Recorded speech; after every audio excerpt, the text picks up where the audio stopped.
앙티브의 뚱뚱한 새 여자 서머신모. 이 앙티브는 프랑스 남동부에 위치한 지중해 휴양지입니다. 앙티브의 뚱뚱한 새 여자. 한 명은 리치맨 부인이라 불리는 과부였다. 두 번째는 스트 클리프 부인이라 불리는 여자로 두 번 이혼한 적 있는 미국인이었다. 세 번째는 힉슨 양이라 불리는 노처녀였다. 셋 모두 40을 훨씬 넘긴 나이였고 형편이 넉넉했다. 스트 클리프 부인은 화살이라는 뜻의 에로라는 특이한 이름을 갖고 있었는데 젊고 날씬하던 시절에는 본인 스스로 꽤나 좋아한 이름이었다. 그것은 그녀에게 꼭 맞는 이름이었고 너무 자주 해서 흠이긴 해도 농담으로 삼기에는 그만이었다. 그녀는 그것이 자기 성격에도 딱 들어맞는 이름이라고 믿었고 그것을 불쾌하게 받아들이지 않았다. 에로가 직행, 스피드, 목적을 시사하는 말이었기 때문이다. 지금은 그 이름이 예전만큼 좋지는 않았다. 수리하던 이목구비가 살이 붙음 두루뭉술해졌고 팔과 어깨는 비대해졌으며 둔부도 거대해졌기 때문이다. 입었을 때 예뻐 보이는 드레스를 찾기가 갈수록 어려웠다. 이제 그녀의 이름이 환기하는 농담은 그녀의 등 뒤에서나 오갔고 그녀는 그것이 우호적인 농담과는 거리가 멀다는 것을 알았다. 하지만 그녀는 중년이라는 나이에 절대 굴복하지 않았다. 눈 색깔을 부각하는 파란색 옷을 계속 즐겨 입었고 전문가의 손을 빌어 금발의 매끄러운 머릿결을 유지했다. 그녀가 베아트리스 리치맨과 프랜시스 힉슨을 좋아하는 이유는 둘 다 그녀보다 훨씬 뚱뚱해서 자기가 상대적으로 날씬해 보이기 때문이었다. 게다가 두 여자는 나이도 위였기 때문에 그녀를 젊은 여자로 취급했다. 그녀로서는 나쁠 게 없었다. 두 여자는 성품이 선량했고 그녀의 애인을 놓고 유쾌한 농담을 주고받았다. 본인들은 애인 같은 건 포기한 지 오래였다. 힉슨 양은 그런 쪽으로는 아예 생각조차 한 적이 없었다. 그러면서도 두 사람은 그녀의 연애를 응원해 주었다. 에로는 가까운 시일 안에 세 번째 남자와 행복한 가정을 꾸릴 생각이었다. 살만 더 찌지 마, 리치맨 부인이 말했다. 남자의 브릿지 실력도 꼭 확인해, 힉슨 양이 말했다. 두 여자는 그녀의 배우자로 나이에 비해 젊어 보이고 행동거지가 기품 있는 50대 남자를 꼽았다. 골프 실력이 뛰어난 퇴역 제독이나 빚이 없는 호랍이라면 좋겠지만 어떤 경우도 넉넉한 수입이 있어야 했다. 에로는 두 여자의 말을 유쾌하게 듣기만 할 뿐 내심 전혀 다른 뜻을 품고 있었다. 결혼은 당연히 할 생각이었지만 그녀가 염두에 둔 남자는 검은 머리의 날씬한 이탈리아 남자였고 반짝이는 눈과 그럴싸한 자기가 있거나 스페인 쪽 귀족 혈통이어야 했다. 또한 30살에서 단 하루라도 넘기면 탈락이었다. 그녀는 종종 거울에 비친 자신을 보면서 이보다 더 예쁠 수는 없다고 생각하곤 했다. 힉슨 양, 리치맨 부인, 에로 스트클리프, 그들은 절친한 친구였다. 비만이 그들을 하나로 묶고 브릿지 게임이 그들의 연대를 단단히 굳혔다. 그들은 칼즈베드에서 처음 만났다. 당시 같은 호텔에 묵으면서 같은 의사한테 똑같이 무례한 대접을 받았다. 베아트리스 리치맨은 몸집이 거대했다. 그녀는 아름다운 눈과 발그레한 볼, 붉은 입술을 가진 잘생긴 여자였다. 재산이 상당한 과부라는 자신의 처지에 상당히 만족했고 먹는 것을 아주 좋아했다. 버터빵과 크림, 감자, 스웨트 푸딩을 좋아했고 연중 11달은 먹고 싶은 대로 마음껏 먹다가 한 달간 절식을 하러 칼즈베드로 갔다. 하지만 해가 갈수록 자꾸 살이 쪘다. 그녀는 주치의를 탓했지만 의사에게서 아무런 공감도 얻지 못했다. 의사는 그녀에 관한 단순하고 명백한 사실들을 지적했다. 좋아하는 것도 못 먹고 무슨 재미로 살라는 거예요? 그녀가 따졌다. 그는 어깨를 추 올려 반대를 표시했다. 나중에 그녀는 힉슨 양에게 그 의사가 생각만큼 똑똑한 것 같지 않다고 말했고 힉슨 양은 느틀 웃음을 웃었다. 그녀는 원래 그런 여자였다. 목소리가 낮은 베이스 톤이었고 낯빛은 누렇게 했다. 크고 너부족한 얼굴에서는 밝고 작은 눈이 반짝거렸다. 두 손을 주머니에 넣고 구부정한 자세로 걸어다녔고 보는 눈이 많지 않으면 긴 시가를 피웠다. 그리고 자기 입맛대로 남자처럼 옷을 입었다. 아니, 내가 프릴과 주름으로 장식한 옷을 입으면 그 꼬락서니가 어떻겠어? 그녀가 말했다. 나처럼 뚱뚱한 사람은 편한 게 상책이야. 그녀는 트위드 옷을 입고 무거운 부츠를 신었으며 가능하면 모자를 쓰지 않았다. 하지만 황소처럼 튼튼했고 자기보다 공을 멀리 던질 남자는 흔치 않을 거라고 자랑했다. 돌려 말하는 법이 없었고 부두 일꾼보다 더 다양한 욕설을 구사했다. 실제 이름은 프랜시스였는데 프랭크라고 불리기를 바랐다. 그녀의 괄괄하면서도 융통성 있고 활달한 성격은 세 사람을 단합시켰다. 그들은 같이 물을 마셨고 같은 시간에 목욕을 했고 같이 활기차게 산책을 했고 코치의 지도를 받으며 테니스장을 쿵쾅거리며 뛰어다녔고 같은 식탁에서 식사하고 다과를 들었다. 체중계 때문이라면 모를까 그들이 유쾌함을 잃는 경우는 없었다. 하루쯤 한 명의 기분이 처져 있어도 프랭크의 질펀한 농담과 베이트리스의 쾌활함, 에로의 다정다감한 기질에 우울함은 배견하지 못했다. 그러다가 특단의 조치가 취해지면 그들은 24시간 침대에 누워 의사 양반이 처방한 양배추를 헹구어낸 뜨거운 맹물과 다름없는 유명한 채소 수프 외에는 아무것도 목구멍으로 넘기지 못했다. 이 세 여인은 더없이 똑똑했다. 브릿지 게임을 할 때 네 번째 플레이가 필요하지만 않았어도 더는 아무도 필요로 하지 않았을 것이다.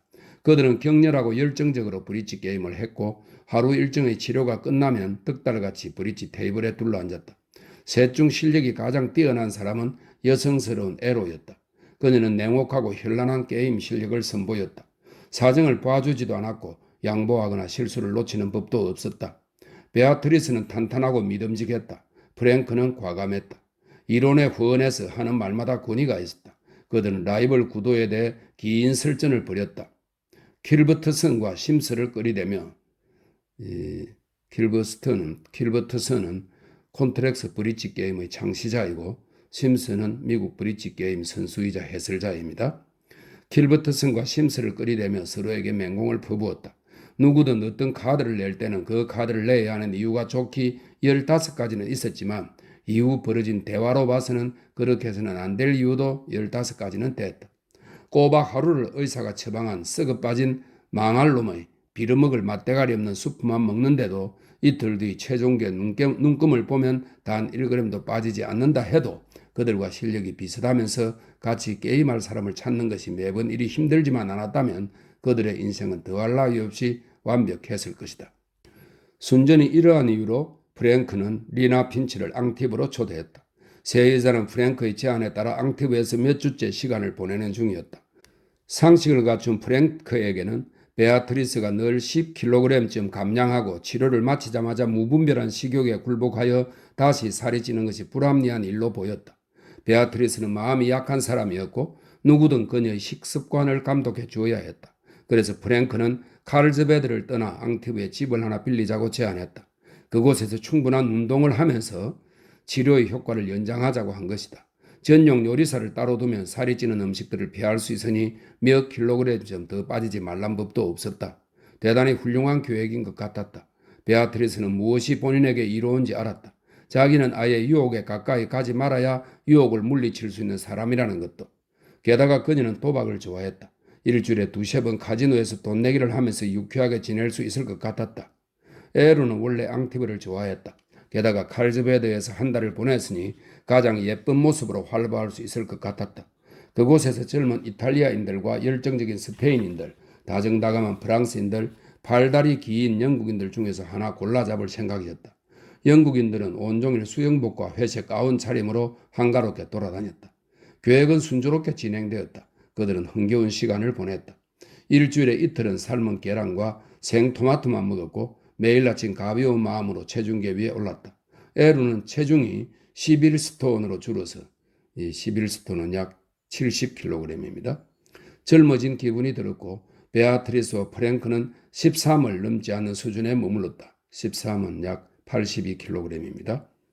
그들이 산 체중계는 단위가 킬로그램이어서 그들은 반짝이는 눈으로 그것을 파운드와 온스로 능숙하게 환산했다. 하지만 브릿지 게임의 네 번째 플레이어가 늘 말썽이었다. 누구는 바보처럼 게임을 했고 누구는 속도가 느려 터졌고 누구는 걸핏하면 싸움을 걸었고 누구는 지면 패배를 인정하지 않았고 또 누구는 반사기꾼이었다. 적당한 사람을 찾는 것이 어쩜 이리 어려운지 이상할 지경이었다.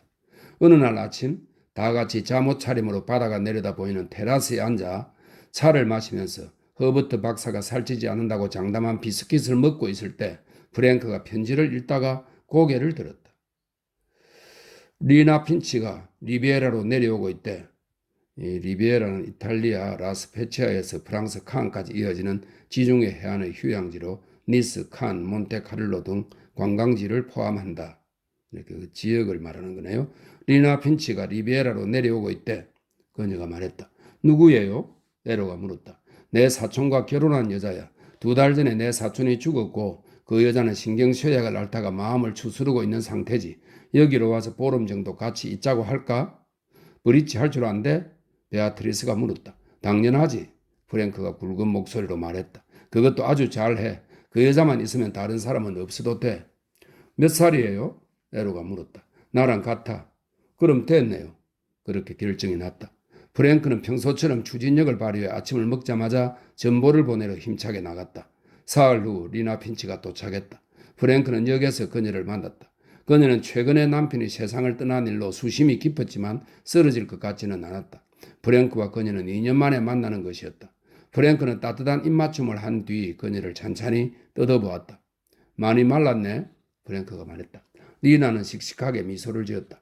최근에 큰일을 겪었으니까 살이 많이 빠졌어. 프랭크는 한숨을 지었다. 하지만 그것이 남편을 잃은 여자에 대한 연민 때문인지 아니면 부러움 때문인지는 확실하지 않았다. 하지만 리나는 비탄에 젖어 있지 않았다. 그녀는 해수욕을 빨리 마친 뒤 프랭크를 따라 이든노옥으로 갔다. 프랭크는 두 친구에게 낯선 여인을 소개했다. 그들은 몽키하우스로 알려진 곳에 자리를 잡고 앉았다. 그곳은 울타리를 친 공간으로 주변을 둘러싼 유리창 너머로 바다가 내려다 보였다. 뒤쪽에는 바다가 있었고 수영복이나 잠옷, 가운 차림으로 식탁에 앉아 술잔을 기울이며 이야기를 나누는 사람들로 북적였다. 마음이 여린 베아트리스는 외로운 과부를 안쓰럽게 생각했다. 에로는 안색이 창백하고 평범해 보이는 나이가 48은 될 듯한 그녀를 보고는 얼마든지 좋아할 수 있겠다 싶었다. 웨이터가 시중을 들었다. 뭐 먹을래 리나? 프랭크가 물었다. 모르겠어. 뭐가 있으려냐? 드라이 마티니 아니면 화이트 레이디. 에로와 베아트리스는 그녀를 흘끔 쳐다보았다. 칵테일이 얼마나 살찌는 음료인지 모르는 사람은 없었다. 여행을 했으니 피곤하겠다. 프랭크가 친절하게 말했다. 그녀는 리나를 위해 드라이 마티니를 자기와 다른 두 친구가 마실 것으로 레몬과 오렌지를 섞은 주스를 주문했다. 이런 더운 날씨에 알코올은 좋지 않을 것 같아서 그녀는 설명했다. 난 그런 거 상관 안 해. 리나가 대수롭지 않다는 듯 대꾸했다. 난 칵테일 좋기만 하더라. 에로는 볼렌지를 바른 얼굴이 조금 창백해졌지만 아무 말도 하지 않았다. 대화는 화기애애하게 이어졌고 모두들 뻔한 이야기만 열심히 하다가 점심을 먹으러 걸어서 별장으로 돌아왔다. 냅킨마다 작은 무지방 비스켓이 2조각씩 놓여 있었다. 리나는 그것을 자기 접시 옆에 놓으며 환한 웃음을 지었다. 빵 좀 먹어도 될까? 그녀가 물었다. 새 여인의 귀에 그보다 더 무지막지한 말이 날벼락처럼 들어닥친 적은 없었다. 빵은 새 여인 모두 10년 전부터 먹지 않고 있었다. 식탐이 많은 베아트리스에게도 그것은 선을 넘는 짓이었다. 마음씨 좋고 사교적인 프랭크가 가장 먼저 정신을 차렸다. 물론이지. 그녀는 그렇게 말하고는 집사에게 고개를 돌려 빵을 가져오라고 말했다. 그리고 버터도. 리나가 특유의 사근사근한 말씨로 말했다. 잠시 어색한 침묵이 이어졌다. 집에 버터가 있나 모르겠네. 프랭크가 말했다. 그래도 물어는 볼게. 부엌에 조금 있을지도 몰라. 내가 버터 바른 빵을 좋아하거든요. 리나는 베아트리스에게 고개를 돌려 말했다. 베아트리스는 쓴웃음을 짓고는 어정쩡하게 대꾸했다. 집사가 길고 바삭한 프렌치 빵을 한 덩이 가져왔다. 리나는 빵을 둘로 자른 뒤 용케 구워온 버터를 발랐다. 구운 가자미 요리가 나왔다. 우린 그냥 소박하게 먹어. 프랭크가 말했다. 너가 이해해 줬으면 좋겠다. 그럼 나도 간단히 먹는 걸 좋아해. 리나가 버터를 집어 자기 생선에 바르면서 말했다. 난 버터 바른 빵이랑 감자, 크림만 있으면 충분해. 세 친구는 시선을 교환했다. 프랭크의 누렇게한 얼굴이 조금 시무룩해졌다. 그녀는 자기 접시배의 맛대가리 없는 가자미를 시큰둥한 눈으로 쳐다보았다. 베아트리스가 구조대로 나섰다. 여기서는 크림을 구할 수 없어서 실망이지 뭐예요? 그녀가 말했다. 리비에라에서는 구할 수 없는 것들 중 하나랍니다. 안타깝네요. 리나가 말했다. 베아트리스가 방황하는 일이 없도록 세심히 지방을 제거한 양고기 크틀릭과 데친 시금치가 점심으로 나왔고 식사는 베스티우로 마무리되었다. 리나는 자기 배를 맛보고는 이게 무슨 맛이냐는 표정으로 집사를 쳐다보았다. 그 눈치 빠른 남자는 그녀의 마음을 즉시 알아챘고 이제까지 그 식탁에서 한 번도 쓰인 적 없는 가루 설탕통을 그녀에게 즉시 대령했다. 리나는 자기 음식에 설탕을 마음껏 뿌렸다. 다른 세 여인은 그것을 못 본 척했다. 커피가 나왔을 때 리나는 자기 커피에 각설탕을 3조각 넣었다. 그러다가 충치 생기겠어요? 에로가 다정함을 끌어내 목소리로 말했다. 달콤하기로는 사카린이 훨씬 낫지. 프랭크가 작은 사카린 조각을 자기 커피에 넣으며 말했다. 난 그런 거 질색이야. 리나가 말했다. 베아트리스의 입이 살짝 벌어졌다. 그녀는 열망하는 표정으로 각설탕을 쳐다보았다. 베아트리스, 프랭크가 음하게 말했다. 베아트리스는 터지는 한숨을 삼키고는 사카린 쪽으로 손을 뻗었다. 프랭크는 다같이 브릿지 테이블에 둘러앉고서야 마음을 놓았다. 에로와 베아트리스가 뜰뜨름해하는 것이 눈에 보였기 때문이다. 프랭크는 리나가 여기 묵는 보름 동안 두 사람이 리나를 좋아하고 리나도 그들과 즐거운 시간을 보내기를 바랐다. 첫 3전 2선승제를 시작하면서 에로는 신참과 편을 먹었다. 밴드빌트로 하시나요? 아님 컬버스턴? 에로가 리나에게 물었다. 특별한 원칙은 없어요. 리나가 명랑한 말투로 말했다. 그때그때 직감에 따라 게임해요. 난 컬버터슨을 엄격히 지켜요. 에로가 딱 잘라 말했다. 세 여인은 전투에 앞서 마음을 굳게 먹었다. 원칙이 없다니. 해보면 어떤 쪽인지 알게 되겠지. 브릿지 게임 앞에서는 프랭크의 가족에도 맥을 못 추었다. 그녀도 다른 두 여자처럼 신참을 중간에 제치해야겠다고 결심하면서 탁자에 앉았다. 하지만 리나는 직관이 아주 발달한 여자였고 게임에 대한 타고난 감각과 많은 경험치를 가지고 있었다. 그녀는 상상력을 발휘하며 빠르고 대담하게 확신을 가지고 게임을 했다. 다른 게임자들은 고단수인 리나의 의중을 빨리 파악하지 못했다. 게다가 천성이 선량하고 관대했기 때문에 점차 방심하고 말았다. 브릿지 게임은 진정한 브릿지, 즉 다리 역할을 했다. 모두들 게임을 즐겼다. 에로와 베아트리스는 리나에게 더 다정한 마음을 품었고 프랭크는 그것을 알아채고 안도의 한숨을 쉬었다. 이대로라면 성공이었다. 2시간 뒤 그들은 자리를 파하고 흩어졌다. 프랭크와 베아트리스는 골프를 하러, 에로는 최근 알게 된 젊은 로카말의 왕자와 산책을 나갈 예정이었다. 그는 대단히 다정하고 젊은 데다 잘생긴 남자였다. 리나는 쉬겠다고 말했다. 그들은 저녁 식사 직전에 다시 만났다. 즐거운 시간 보내고 있나 모르겠네 리나. 프랭크가 말했다. 할 일이 없는 너를 혼자 두고 간 것이 내내 마음에 걸렸어. 오, 사과하지 않아도 돼. 한 잔 푹 자고 일어나서 주 안에 내려가 칵테일 한 잔 마셨어. 거기서 뭘 발견했는지 알아? 너도 좋아할 거야. 작은 차 가게에서 세상에서 가장 아름다운 진하고 신선한 크림을 발견했지 뭐야? 매일 반 파인트씩 배달해달라고 주문했어. 이 반 파인트는 나라마다 조금씩 차이가 있으나 영국에서는 약 0.568리터에 해당한다. 이렇게 설명이 되었네요. 매일 반 파인트씩 배달해달라고 주문해서 나도 조금이나마 비용을 보태야 할 것 같아서. 그녀의 눈이 반짝거렸다. 그녀는 그들이 기뻐할 것으로 생각한 모양이었다. 친절하기도 하지. 프랭크는 그렇게 말하면서 두 친구들의 얼굴에 떠오른 짜증을 표정으로 제압했다. 그런데 우리는 크림을 먹지 않아. 이런 날씨에 크림은 너무 느끼하잖아. 그럼 나 혼자 다 먹어야겠네? 리나가 쾌활하게 말했다. 몸매 걱정은 전혀 안 하나 봐요? 에로가 차갑지만 신중한 어조로 물었다. 의사가 나들을 잘 먹으라고 했거든요. 의사가 버터 바른 빵하고 감자하고 크림을 먹으라고 했다고요? 네. 그리고 여기서는 간단히 먹는다기에 그럼 그 정도로 먹겠구나 생각했죠. 참 간단하면서도 거하게 먹네요. 베아트리스가 말했다. 리나가 쾌활하게 웃었다. 아니요, 그럴 리가요. 보다시피 난 먹어도 살이 안 쪄요. 늘 먹고 싶은 대로 양껏 먹는데도 아무런 효과가 없어요. 싸늘한 정적이 이어졌다. 마침 집사가 등장해 정적을 깼다. 부인, 식사가 준비되었습니다. 그가 말했다. 리나가 잠자리에 든 후 그들은 프랭크의 방에서 밤늦도록 그 문제를 토론했다. 저녁 내내 그들은 매우 쾌활한 태도를 유지하면서 신경을 곤두세워야만 알아챌 수 있는 호의를 담아 서로에게 농담을 던졌다. 하지만 지금은 가면을 벗고 있었다. 베아트리스는 부르퉁했고 에르는 도끼를 쏘아댔으며 프랭크는 풀이 주고 있었다. 그 여자가 내가 유독 좋아하는 것들을 모두 먹어치우는 걸 보고 있으려니까 기분이 아주 별로더라고. 베아트리스가 하소연했다. 우리 모두 기분이 별로였어. 프랭크가 딱딱거리며 받아쳤다. 그 여자를 여기로 초대하지 말았어야 했어요. 에로가 말했다. 난들 이럴 줄 알았나? 프랭크가 소리쳤다.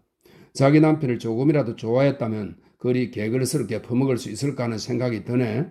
베아트리스가 말했다.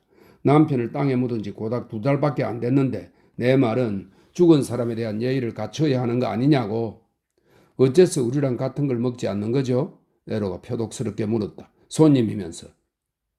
그 여자 말 들었잖아. 의사가 잘 먹으라고 했다잖아. 그럼 요양원에나 갈 것이지. 이건 인간의 한계를 넘어서는 일이야, 프랭크. 베아트리스가 앓는 소리를 했다. 내가 참을 수 있으면 당신들도 참을 수 있어. 그 여자는 당신 친척이지 우리 친척이 아니잖아요. 에로가 말했다. 앞으로 14일 동안 그 여자가 데이지처럼 구는 꼴을 지켜볼 수는 없어요. 음식 하나 갖고 왜 이리 호들갑이야 천박하게. 프랭크가 빽 소리쳤다. 그녀의 목소리는 그 어느 때보다 우렁찼다. 어쨌거나 중요한 건 정신력 아니겠어? 지금 나보고 천박하다고 했어요 프랭크? 에로가 눈을 부라리며 물었다. 아니 그럴 리가 있나? 베아트리스가 끼어들었다. 모두 잠든 시간에 부엌으로 내려가서 푸짐하게 한 상 차려놓고 몰래 먹는다면 당신도 예외는 아니죠? 프랭크가 벌떡 일어섰다. 어떻게 나한테 그런 말을 하니 에로? 나는 나 스스로 하지 않는 건 남에게도 요구하지 않아. 너는 나와 오랫동안 알고 지냈으면서 내가 그런 야비한 짓을 할 수 있다고 생각해? 그럼 대체 왜 당신은 살이 빠지지 않는 건데요? 프랭크는 말문이 딱 막혀 눈물을 줄줄 쏟아냈다. 어쩜 그렇게 잔인한 말을 하니? 내가 살이 얼마나 많이 빠졌는데. 그녀는 어린아이처럼 울었다. 그녀의 거대한 몸이 뒤흔들렸고 닭똥 같은 눈물이 불루간 가슴 위로 뚝뚝 떨어졌다. 진심에서 한 말이 아니에요. 에로가 소리쳤다. 그녀는 프랭크의 발치에 몸을 던져 통통한 두 팔로 프랭크의 몸을 대는 대로 감싸 안았다. 그녀가 눈물을 흘리자 마스카라 자국이 뺨 아래로 번졌다. 내가 살이 하나도 안 빠져 보인다는 얘기 아니야? 프랭크는 흐느꼈다. 내가 얼마나 애썼는데. 아니요, 당연히 빠져 보여요. 에로는 눈물을 흘리며 외쳤다. 다들 느꼈을 거예요. 베아트리스는 천성이 차분한 편이라 얌전히 눈물을 흘렸다. 대단히 딱한 광경이었다. 냉혈한이 아닌 다음에야 용맹한 여인 프랭크가 눈물을 펑펑 쏟는 것을 보고도 뭉클하지 않을 사람은 없었다. 하지만 곧 그들은 눈물을 멈추고 물탄 브랜디를 마셨다. 물탄 브랜디는 모든 의사가 살이 거의 찌지 않으니 마셔도 좋다고 추천한 것이었다. 그것을 마시니 기분이 한결 나았다. 그들은 리나가 처방받은 대로 양질의 음식을 먹어야 한다는 결론에 도달했고 그것으로 인해 평정심을 잃지 않기로 굳게 다짐했다. 게다가 리나는 인류 브릿지 플레이어가 분명했고 무엇보다 남은 시간은 고작 14일이었다. 그들은 리나가 즐겁게 지낼 수 있도록 최선을 다하기로 했다. 그리고 나서 따뜻한 입맞춤을 나누고는 이상하게 고양된 마음으로 흩어져 잠자리에 들었다. 그 무엇도 세 사람의 인생에 크나큰 행복감을 가져온 아름다운 우정을 방해할 수 없었다. 하지만 인간의 본성이란 본디 나약한 것이다. 그것에 너무 많은 기대를 걸어서는 안 된다. 그들이 구운 생선을 먹는 동안 리나는 치즈와 버터를 넣어 끓인 마카로니를 먹었다. 그들이 구운 커틀릿과 데친 시금치를 먹는 동안 리나는 푸아그라 파이를 먹었다. 그들이 일주일에 2번 삶은 달걀과 생포도 토마토를 먹는 동안 리나는 크림 속을 헤엄치는 콩과 갖가지 방식으로 맛깔나게 요리한 감자를 먹었다. 그들의 요리사는 훌륭한 요리사였고 솜씨를 발휘할 기회다 싶어 신이 나서 더욱 진하게 맛 좋고 육즙이 풍부한 요리를 올려보냈다. 가엾은 짐, 리나는 남편을 생각하며 말했다. 그이도 프랑스 요리를 좋아했지. 알고 보니 집사는 칵테일을 5-6가지나 만들 수 있었다. 리나는 그들에게 점심에는 버건디를 마시고 저녁에는 샴페인을 마시라는 것이 의사의 처방이었다고 밝혔다. 뚱뚱한 세 여인은 참고 참았다. 그들은 유쾌하고 수다스럽고 재미난 농담을 했지만 베아트리스는 시무룩하고 허탈해 보였고 에로의 다정한 푸른 눈에는 냉혹한 광채가 번뜩였다. 프랭크의 낮은 목소리는 점점 걸걸해졌다. 눈에 띄게 날이 선 것은 브릿지 게임을 할 때였다. 서로 불쑥불쑥 끼어들기는 해도 그들의 대화는 원래 화기애애했는데 이제는 대화에 신랄한 기운이 감돌았다. 상대의 실수를 필요 이상으로 솔직하게 지적하기도 했다. 대화는 논쟁으로, 논쟁은 격론으로 번졌다. 가끔씩 게임은 분노로 얼룩진 침묵과 함께 끝나버렸다. 프랭크는 번번이 실망시키는 플레이로 에로를 책망하기도 했다. 셋 중 가장 상냥한 베아트리스는 참다 못해 2-3번 눈물을 흘렸다. 에로는 자기 카드를 내던지고 뚱해서 방을 나가기도 했다. 그들은 갈수록 신경이 날카로워졌다. 리나는 평화유지군이었다. 브릿지 때문에 싸웠어야 되겠어요? 리나가 말했다. 그냥 게임일 뿐인데. 모든 것이 그녀를 위해 돌아갔다. 그녀는 매번 양질의 식사를 하고 샴페인을 반병씩 마셨다. 게다가 신기할 만큼 행운이 따랐다. 그녀가 판돈을 싹 쓸어갔다. 한 판이 끝날 때마다 점수는 장부에 기록되었고 리나의 성점은 날마다 차곡차곡 쌓였다. 세상에 정의란 존재하지 않는다 말인가. 그들은 서로를 정오하기 시작했다. 리나가 얄미웠지만 별 수 없이 리나에게 자기들 속내를 털어놓게 되었다. 세 여자는 각자 리나를 은밀히 찾아가 다른 두 여자의 흉을 보았다. 에로는 나이가 한참 위인 여자들과 어울리는 것은 본인에게 손해가 되니 임대 경비 중 자신의 몫을 양보하고 남은 여름은 베니스로 가서 지내겠다고 했다. 프랭크는 남성성이 강한 본인의 입장에서 볼 때 에로처럼 경솔한 사람이나 솔직히 베아트리스처럼 멍청한 사람에게 만족하리라 기대한 것은 아무래도 무리였다고 말했다. 나는 지적인 대화를 해야 해. 그녀가 굵은 목소리로 말했다. 나처럼 머리가 있는 사람은 지능이 동등한 사람들과 어울려야 한다고.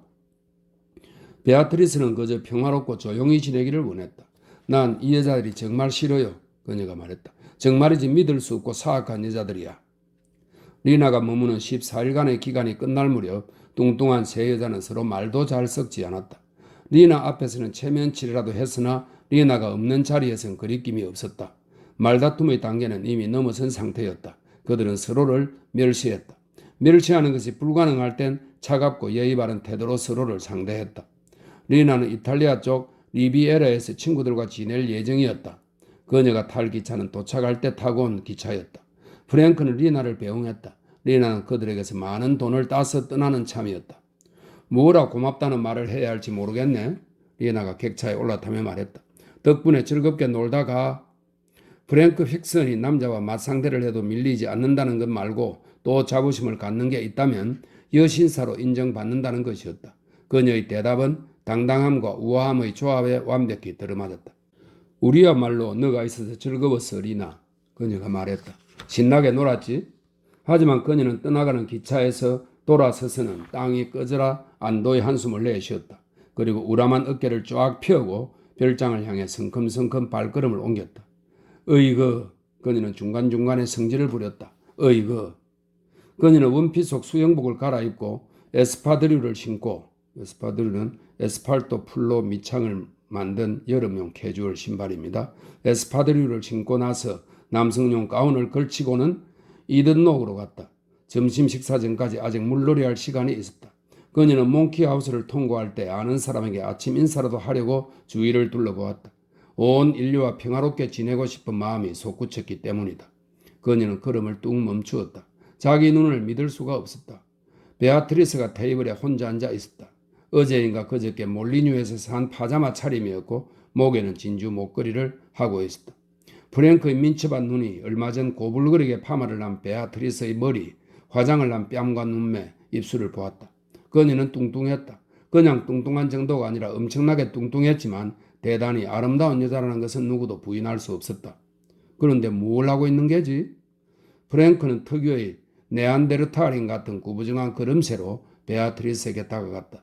물놀이 복장을 한 베아트리스는 일본인들이 토르스 해협에서 잡는다는 거대한 고래, 속된 말로 바다소처럼 보였다. 베아트리스, 지금 뭐 하는 거야? 프랭크가 굵은 목소리로 외쳤다. 먼 산에서 천둥이 치는 소리와 비슷했다. 베아트리스는 쌀쌀맞은 눈으로 프랭크를 쳐다보았다. 뭐 하긴 먹지. 그녀가 대꾸했다. 제 길 먹는 거 알아. 나도 눈이 있으니까. 베아트리스 앞에 크루아상 접시와 버터 접시, 딸기잼 병, 커피, 크림 그릇이 하나씩 있었다. 베아트리스는 먹음직하고 따뜻한 빵에 버터를 두텁게 바르고 나서 여기에 잼을 덕지덕지 얹고 그 위에 크림까지 듬뿍 뿌렸다. 죽으려고 작정했구나. 프랭크가 말했다. 알게 뭐야. 베아트리스가 입안에 한가득 넣고 웅얼거렸다. 살이 뒤룩뒤룩 찔 거야. 지옥에나 가. 그녀는 프랭크의 면전에 대고 웃기까지 했다. 신이시여, 크루아상의 냄새가 너무 좋네요. 너한테 실망했다, 베아트리스. 그래도 넌 명예를 지킬 줄 알았어. 다 너 때문이야. 그 망할 여편네. 너가 그 여자를 불렀잖아. 자그마치 보름 동안 그 여자가 돼지처럼 처먹는 꼴을 지켜봤어. 인간이 어떻게 그걸 참아. 배가 터진데도 한 끼는 실컷 먹을 거야. 프랭크의 눈에 눈물이 차올랐다. 갑자기 연약한 여자처럼 마음이 약해졌다. 자기를 무릎에 앉히고 어르고 달래면서 아기 때 이름을 불러줄 강한 남자가 그리웠다. 그녀는 아무 말 없이 베아트리스 옆자리에 털썩 앉았다. 웨이터가 다가왔다. 그녀는 비참한 손짓으로 커피와 크루아상을 가리켰다. 같은 걸로 줘요. 그녀가 한숨을 쉬었다. 프랭크가 무심코 손을 내밀어 빵을 지배려 했지만 베아트리스가 접시를 획 치웠다. 안 돼, 먹지 마. 네 것 나올 때까지 기다려. 프랭크는 여자들이 친한 사이에서는 좀째 쓰지 않는 욕설을 짓거렸다. 잠시 후 웨이터가 그녀의 크루아상과 버터, 잼, 커피를 가져왔다. 크림은 어디 갔어, 바보 양반아? 그녀는 궁지에 몰린 암사자처럼 어르렁거렸다. 그녀는 먹기 시작했다. 개걸스럽게 마구 우겨 넣었다. 그곳은 일광욕과 해수욕을 즐긴 뒤 칵테일을 한두 잔 마시러 들른 사람들로 북적이기 시작했다. 얼마 뒤 에로가 노카말의 왕자와 함께 한가로이 안으로 들어섰다. 그녀는 아름다운 쇼를 두르고 있었는데 최대한 날씬하게 보이려고 쇼를 한 손으로 틀어쥐고 고개는 이중턱이 보일까봐 한껏 지켜던 자세였다. 그녀는 쾌활한 웃음을 터뜨렸다. 젊은 여자가 된 기분이었다. 방금 전 그에게서 그녀의 눈동자 앞에 선 지중해의 파란 빛깔도 완두콩 수프처럼 무색하다는 말을 들었기 때문이었다. 그는 그녀를 두고 매끄러운 검은 머리를 빗으러 남자 휴게실로 갔다. 그들은 5분 뒤에 만나 술을 마실 예정이었다. 에루는 뺨에 볼렌지를 조금 더 바르고 입술에 빨간 립스틱을 바를까 하고 여자 휴게실로 향해 걸어갔다. 그녀는 걸음을 옮기다가 프랭크와 베아트리스를 발견하고 걸음을 멈추었다. 자기 눈을 믿을 수가 없었다. 세상에, 그녀가 소리쳤다. 이 짐승들, 이 돼지들, 그녀가 합석했다. 웨이터, 약속 따위는 머릿속에서 깨끗이 지워졌다. 웨이터가 눈빛을 반짝거리며 그녀 옆에 섰다. 이 숙녀분들이 드시는 걸로 가져와요. 그녀가 주문했다. 프랭크가 접시에 처박고 있던 거대한 머리를 들었다. 나는 푸아그라 줘요. 그녀가 우렁차게 말했다. 프랭크, 베아트리스가 외쳤다. 입 다물어. 그렇다면 나도 줘요. 커피가 나왔다. 따끈한 롤빵과 크림과 푸아그라도. 그들은 달려들었다. 파이에 크림을 발라 먹었다. 잼을 손가락으로 퍼먹었고 바삭바삭하고 맛 좋은 빵을 우적우적 개걸스럽게 씹었다. 이 순간 에로에게 사랑이 무슨 의미가 있을까? 왕자님은 로마의 궁정과 아펜니노의 성이나 지키라지? 그들은 말조차 하지 않았다. 대단히 진지한 작업을 수행하는 중이었다. 그들은 엄숙한 환희와 열정 속에서 먹었다. 25년 동안 감자를 먹은 적이 없네. 프랭크가 은근히 아쉬운 목소리로 말했다. 웨이터, 베아트리스가 외쳤다. 감자튀김 3인분 가져와요. 그러죠, 부인. 감자가 나왔다. 아라비아의 향수를 모두 합친다 해도 이보다 향기로울 수는 없었다. 그들은 손으로 감자를 집어먹었다. 드라이 마티니 한 잔 줘요. 에로가 말했다. 식사 중에 드라이 마티니를 마시면 안 돼, 에로. 프랑크가 말했다. 안 된다고? 되나 안 되나 보면 알겠네요.